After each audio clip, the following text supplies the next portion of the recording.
Saudara, terima kasih masih di Kompas Bisnis bersama saya Mario Sarong. Saat negosiasi tarif Trump masih berjalan, Indonesia mendapatkan pasar baru di Uni Eropa melalui perjanjian SEPA.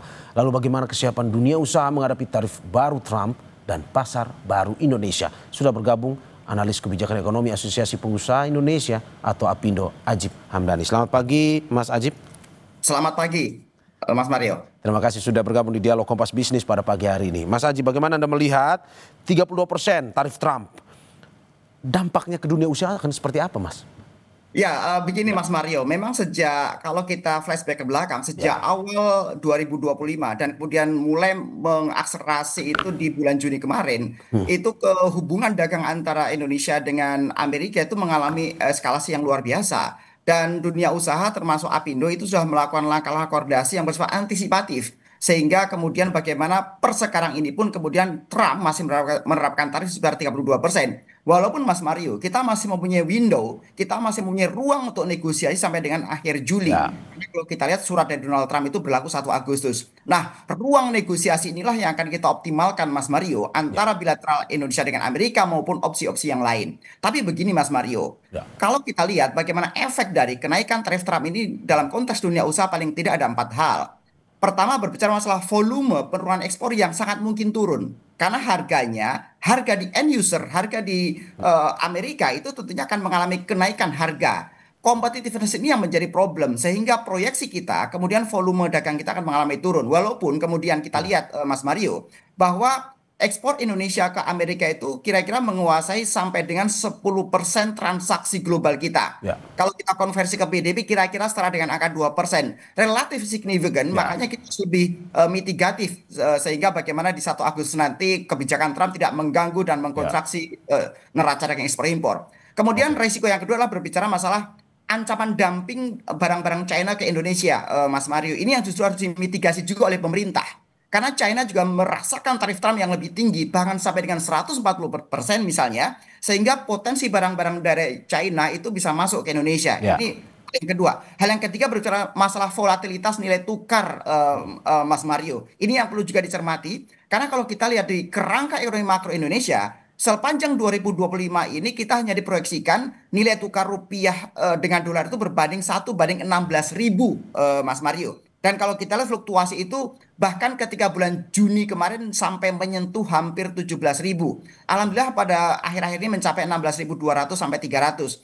Stabilitas nilai tukar ini menjadi sebuah tantangan tersendiri ketika antara Amerika dan Indonesia mengalami fluktuasi hubungan yang begitu dinamis seperti ini. Yang terakhir kita berbicara masalah bagaimana PMI atau Purchase Manager Index manufaktur kita yang akan cenderung mengalami kontraksi terus, Mas Mario. Dan kalau kita lihat bulan April kemarin adalah kontraksi paling dalam sampai dengan 46. Nah, kondisi-kondisi seperti ini yang terus dimitigasi oleh pemerintah dan juga dunia usaha secara antisipatif sehingga kita lebih well prepare, sehingga kita lebih mitigatif, bagaimana dunia usaha tetap mengalami stabilitas sampai dengan akhir tahun ini. Demikian Mas Mario. Oke, Mas Ajib, 3 pekan jadi kesepakatan penyelesaian negosiasi ini. Menurut Anda bagaimana pelaku usaha melihat proses negosiasi ini akan seperti apa?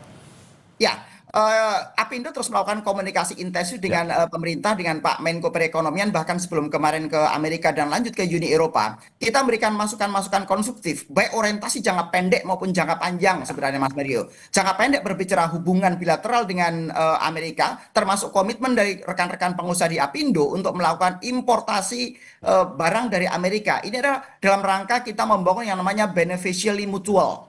Karena Amerika selalu mempunyai narasi dan konsideran secara ekonomi bahwa mereka mengalami defisit transaksi dagang berjalan sebesar katakan 19 miliar US dollar. Ya. Nah, kemudian kita mendorong beberapa transaksi B2B secara bilateral bahwa kita komitmen akan melakukan importasi termasuk untuk komoditas-komoditas strategis. Tapi dengan catatan tanpa mengganggu ekonomi domestik, misalnya untuk kedelai, terus untuk kapas, dan termasuk untuk minyak mentah misalnya. Ini adalah bagian dari negosiasi jangka pendek. Sehingga bagaimana kemudian Trump bisa potensi untuk mengembalikan tarif kita ke sebelumnya. Nah, tapi kemudian Mas Mario, kita juga memberikan orientasi program jangka panjang kepada pemerintah agar kita lebih mempunyai competitiveness yang baik. Misalnya termasuk kita mendorong diversifikasi ekspor, termasuk bagaimana komitmen SEPA ini kan sebenarnya ini adalah langkah panjang yang sudah didorong oleh dunia usaha juga sebenarnya. Ya. Bagaimana ratifikasi terkini juga sudah menunjukkan progres yang sangat positif, Mas Mario. Demikian, Oke. termasuk terakhir kita juga Ya. mendorong streamlining Ya. regulatori. Jadi bagaimana regulator-regulator di Indonesia juga didorong untuk diregulasi Ya. sehingga kita lebih mendorong namanya low cost ekonomi dan ujungnya adalah barang dan jasa kita lebih mempunyai competitiveness yang baik dalam pasar global. Demikian Mas Mario. Oke, kita ambil dua skenario. Misalkan pada akhirnya negosiasi berjalan lancar, 32% turun. Atau misalkan skenario kedua, tetap Presiden Trump menetapkan 32% untuk Indonesia. Nah, bagaimana dampak tarif Trump untuk dunia usaha dan tenaga kerja untuk masing-masing skenario tersebut? Ya, memang yang menjadi challenging Mas Mario adalah bahwa komoditas-komoditas yang kita ekspor ke Amerika adalah komoditas yang padat karya, Mas Mario. Ya. Nah, ini yang menjadi problem kita tersendiri sehingga jangan sampai kemudian ketika terjadi konstruksi dagang antara Indonesia dengan Amerika misalnya, kemudian juga mengalami konstruksi sektor-sektor padat karya. Karena kalau konstruksi di sektor ini, maka kita menghadapi problem selanjutnya di masalah job creation. Ya. Ini yang kita hadapi, Mas Mario. Jadi sekali lagi kita lebih mendorong bagaimana diversifikasi pasar ekspor termasuk dengan SEPA melakukan ratifikasi yang terkini ini adalah bagian menuju ke free trade agreement. Harapan kita dengan adanya SEPA adanya comprehensive economic agreement seperti ini maka ini menjadi potensi pasar baru. Tapi kemudian di dalam negeri kita juga mendorong beberapa program sebenarnya. Makanya Apindo juga masuk menjadi bagian Pokja yang ada di Kementerian Ekonomi untuk mendorong deregulasi dan kemudahan berusaha. Itu salah satu, kan ada 3 Pokja di situ. Ya. Ada Pokja sistem bisnis, ada Pokja perluasan pasar ekspor, dan yang ketiga adalah berbicara Pokja deregulasi.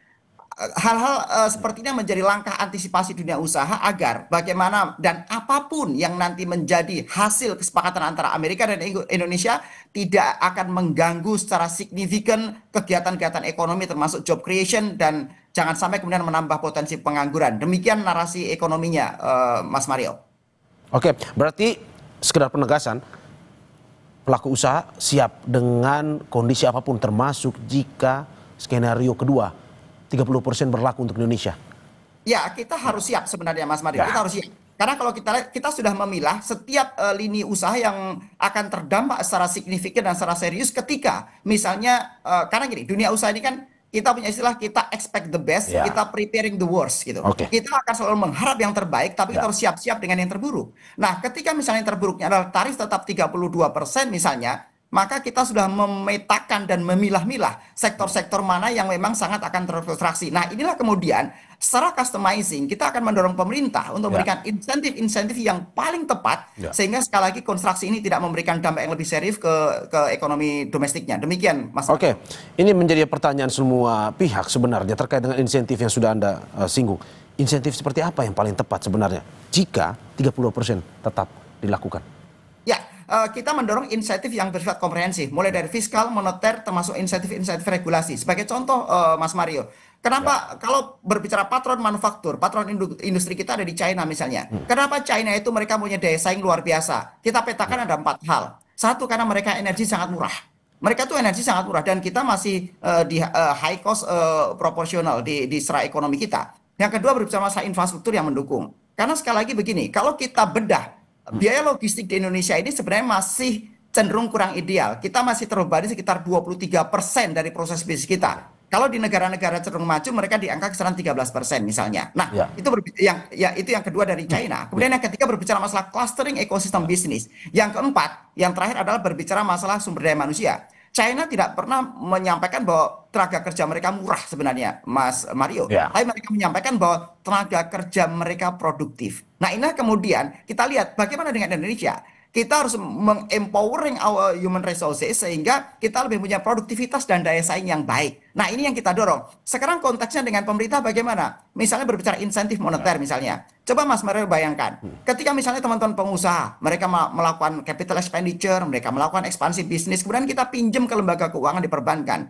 Mas Mario, di Indonesia, kita kalau mau pinjam bank, itu bunga komersial kita masih double digit. 10% bahkan sampai dengan 18% untuk UMKM. Ini berbicara yang dengan kolateral ya. Single digit 8-9% itu susahnya minta ampun dan if kondisinya banyak. Artinya salah satu yang membebani kita adalah ekonomi, biaya modal kita. Ya. Nah, ini menjadi problem kita misalnya. Sehingga misalnya pemerintah harus turun untuk biaya bunga Permodalannya. misalnya. Ya. Itu harusnya misalnya single digit. Ini contoh insentif moneter. Belum berbicara insentif fiskal misalnya. Misalnya untuk orientasi pasar ke Amerika, maka seluruh supplier misalnya, oke, sementara bagaimana kalau PPN-nya ditanggung pemerintah misalnya. Sehingga biaya beli kita lebih murah daripada supplier. Ya. Termasuk misalnya regulasi-regulasi yang lain, itu juga kita mendorong agar ada kemudahan-kemudahan. Tapi poinnya adalah bagaimana pemerintah mendorong low cost ekonomi dan barang serta jasa Indonesia lebih mempunyai daya saing di pasar domestik maupun pasar global. Demikian Mas Mario. Oke, ada beberapa kebijakan yang memang harus dilakukan ya. Salah satunya adalah suntikan insentif itu yang perlu dilakukan oleh pemerintah.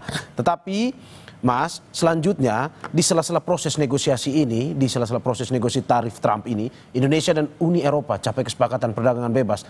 Bagaimana Apindo melihat hal ini? Peluangkah buat Indonesia?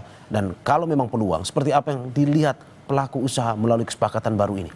Ya, Apindo sangat menyambut baik perkembangan yang ada, Mas Mario. Dan bahkan sejak awal bulan Juni, ketika Trump mengumumkan tentang tarif Trumpnya, Apindo selalu memberikan masukan secara intensif dan bahkan termasuk bagaimana ratifikasi perjanjian Indonesia Uni Eropa SEPA ini. Karena SEPA ini kan arahnya menuju free trade agreement. Dan kalau Mas Mario perhatikan, SEPA ini kan perjalanan begitu panjang. Sejak tahun 2016 dunia usaha mendorong ini. Sudah hampir berjalan 10 tahun. Dan kita pikir ini menjadi sebuah momentum yang sangat baik bagaimana ratifikasi yang terbaik ini serta penyusunan kerangka lebih detail itu bisa terlaksana dengan baik. Dan kalau kita ingat perjalanan negosiasi ini sudah berjalan belasan kali, mencapai 18-19 kali kalau saya tidak salah ingat. Tapi poinnya adalah bagaimana komunikasi yang lebih intens seperti ini perlu dibangun sebagai bagian opsi diversifikasi dan percepatan pasar global. Demikian Mas Mario. Nah, poinnya adalah Apindo menyambut sangat baik. Oke, dan kita harapkan apa yang Anda sampaikan tadi bisa memberikan masukan terkait dengan negosiasi yang sedang dilakukan, termasuk juga mempersiapkan keadaan terburuk pada akhirnya jika tidak sesuai dengan keinginan baik itu dari Indonesia maupun juga dari para pelaku dunia usaha. Terima kasih analis kebijakan dan ekonomi Asosiasi Pengusaha Indonesia atau Apindo, Ajib Hamdani, atas apa yang disampaikan. Sehat-sehat selalu, Mas. Terima kasih Mas Mario.